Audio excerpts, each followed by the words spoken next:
Coach, you want to start with the opening statement? Sure. Questions? Yeah, I thought, I liked our guys' effort. I thought the execution is something that looked like it was November 15th, and we have to get a lot better at it. And I think that's one thing that coming in here, I knew it was going to be a heck of a challenge. Greg's got a very good team that is kind of earmarked this year as being their year, and congratulate him and their team on the playing very well. But I thought we showed at times some very uncharacteristic Wisconsin-like handlings of possessions, where we got a little disheveled at times. But I thought coming in here to start the year would be good. The second game of the year, we're going to learn a lot from this. We definitely will. I thought the double team in the post was something we've been working on, and obviously with the post players we have that we'll continue to probably see some sort of different type of defense inside, and this will help us get better as we go through the season. But like I said, really happy with the effort. Now we got to clean up some other areas and become a little more savvy in terms of our decisions and shot selection and execution, because obviously we're going to be in a lot of other hostile environments as we go through the year. Questions for Coach? Craig, sometimes you look at three-point shots and say they're good shots, get it in, kick it out, things like that. There was that stretch in the first half where basically every possession was a three. Were you Too many. Too many. Yeah, I mean, I'll look back at the quality of the shot, and obviously that's somewhat a byproduct of the sending a big to go double team, that you're going to leave somebody open, and thought we did a good job of finding guys at times, but we got better at attacking the rim on the backside in the second half, and obviously cut that number down quite a bit in terms of attempts. Although of the 25 in the first half, I'll look through, there were a lot of them that were wide open. But it looks great when they go in, but obviously you see what happens when they don't. But we've got to be able to touch the post more and try to play more inside out versus that. But that's, like I said, this is good. This we'll learn a lot from this film. But 25 is too many, given the type of team, how we're built. You made turnovers one of your main priorities in the offseason. Do you think guys were just reacting too quickly?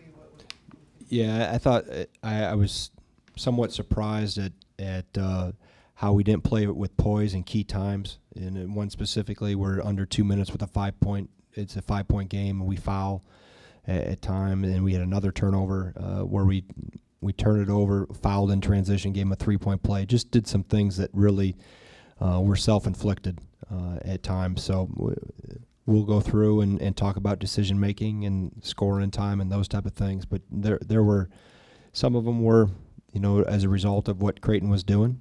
Some of them were also self-inflicted.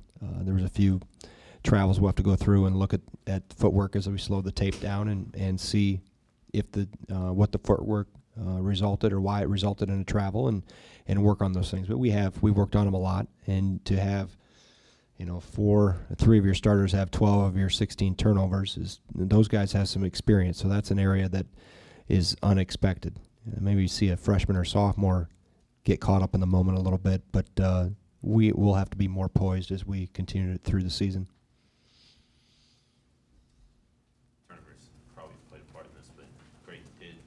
Creighton wants to push the ball, get up tempo, and they did that when they made their push.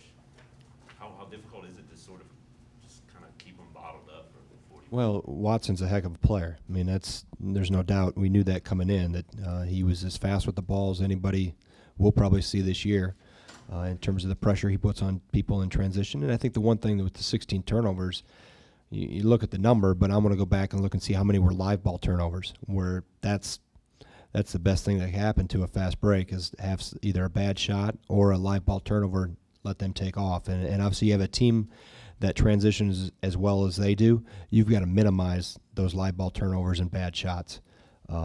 So I'll look at that and see exactly how many of those 26 came directly immediately to a fast break and scored in transition. But he obviously puts a lot of pressure on the defense. Greg, what are you getting from Creighton early in the year? I know he didn't probably shoot the percentage that he wanted, but he was a guy that kind of was passive last year, and at least he's being a little bit more aggressive with his shot. Yeah, I think Alex has taken a step forward. I think he's better physically.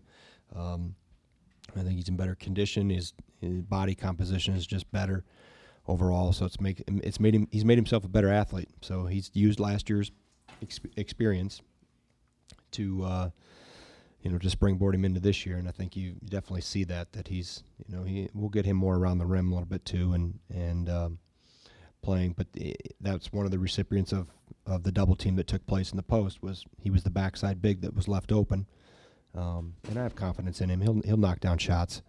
I guess I'm worried more about the quality. I'll evaluate the quality more so than the quantity. Any other questions? All right.